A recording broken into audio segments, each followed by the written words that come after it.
To conclude, as we have done with each of the sections, we have looked at some signs of accomplishment, some indicators of how you're doing in terms of making progress.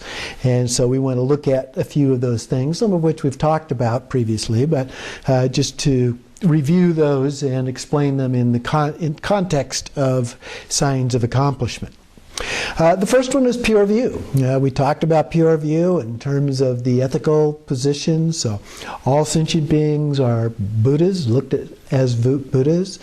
All sounds as mantras, all thoughts as the wisdom of a Buddha, all phenomena as a perfect Buddha field, and so forth.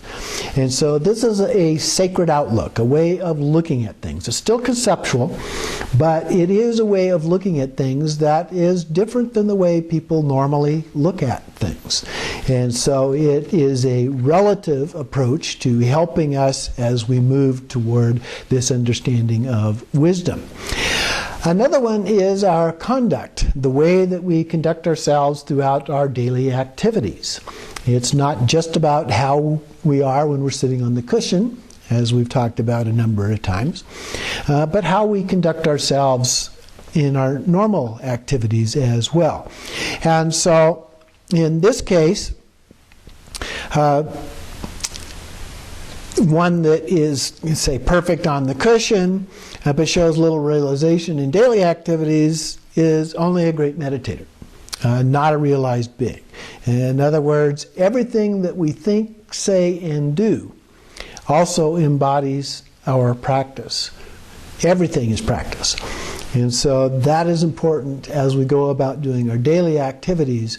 The pure view, that's one way of helping make everything practice, but also how we go about what we think, say, and do in our daily activities. Mipam Rinpoche says, activities of ensuing attainment are in harmony with the practice of view and meditation. So all of those things must be in working together, in synchronicity, if you will.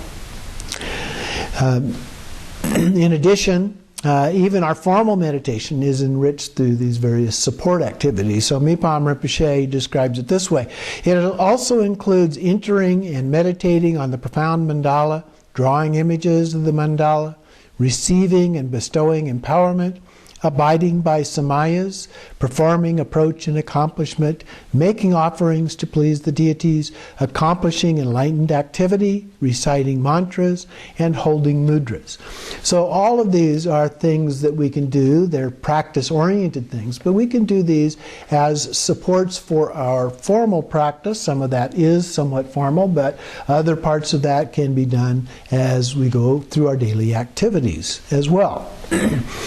In addition to that, in our practice of the completion stages, we looked at the illusory body and the clear light. And the idea is that we want to attain pure illusory body and actual clear light. And so where we are, or the degree to which we have done that, becomes another indicator, another sign of our progress as we move toward achieving that pure illusory body and the actual clear light, at which time we actually become a Buddha. And then the last one is related to emptiness. Now, on each of these paths, we've talked about a kind of emptiness. And so with the path of individual liberation, we talked about appearance emptiness, the appearances of self, of other, the fact that they lack inherent existence. So seeing that, understanding that, it's a conceptual, but that is the appearance emptiness. And then on the path of altruism, moving it just another step up, where instead we look at it in terms of our direct experience of emptiness, the luminous emptiness, that clarity that we attain at that level. And so it's beyond concepts, it's beyond labels, and so forth.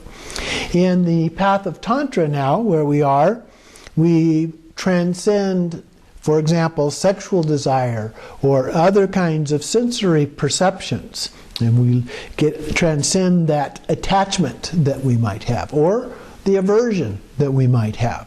And we get to a state of transcendent bliss, emptiness.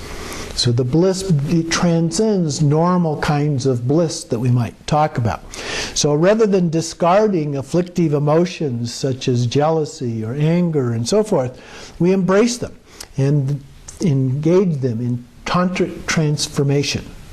This alchemy of changing things, of transforming them. And so physical bliss, for example, the body begins with bliss intermingled with emotions. And in transcending that, what we do is arrive at a bliss free of emotions. Okay? And that sense of being free of emotions is that transcendent bliss. It permeates the body until every type of touch feels utterly blissful. Very nice thought. Mental bliss, in contrast to that, is the complete absence of mental uneasiness. So it's the state of calm when we achieve mental bliss. And it includes countless different types of delight and pleasure. So the things that we normally might become attached to. But in this case, we don't become attached to those. Instead, bliss will be experienced as the insight that pleasure is insubstantial. And there is an absence of hankering after its taste. So we don't go after it. We're not any longer attached to that. We don't grasp onto that. Instead, we have this bliss of innate happiness, this deep inner peace, that solid core that we hold on to in the midst of all of the chaos stuff that's going on in our lives. So this is bliss-emptiness. Not a whole lot different than luminous emptiness or appearance emptiness, very closely related to each other. But just a little bit different kind of understanding, a little bit different kind of an experience of these. So these are some signs of accomplishment, some signs of progress. We don't get attached to the signs, we don't focus on the signs, but we periodically look and see how we're doing in terms of our practice, in terms of our daily life, and how we're progressing toward enlightenment.